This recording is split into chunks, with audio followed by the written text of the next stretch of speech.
ఈ జాబులు చేయలేక చచ్చిపోతున్నా మెహ. మేనేజర్ కూడా సాగు కొడతాడు. బాబు రెంటి కౌశిక్, మనం ఇక్కడ బిజినెస్ మొదలు పెట్టాలి.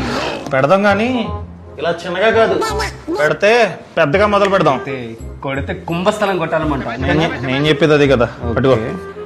Several months later. మేనేజర్ కార్టేర్లో గాలి తీస్తాడు. అది ఇడే కదా. ఈడే కుర్రాడు కాస్త అప్డేట్ అయ్యాడు. బాబు రెంటి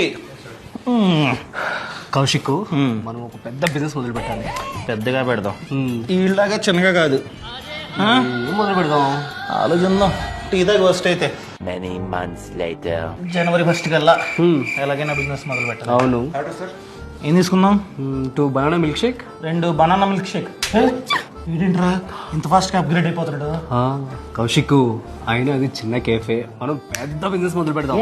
సర్లే, ఇలా చిన్నగా కాకపోయినా పెద్దగా మొదలు పెడతాంలే.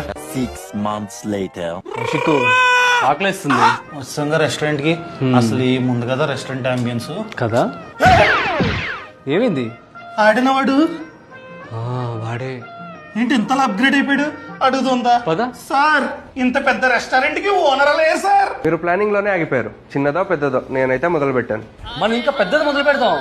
ఎప్పుడు చూసినా మొదలు పెడదాం అంటావు. మొదలు పెట్టామా? లేదు, ప్లానింగ్ స్టేజ్ లోనే ఉన్నాం. ఆడు చూడు చిన్నగానో పెద్దగానో మొదలు పెట్టి ఎంత సక్సెస్ అయ్యాడు.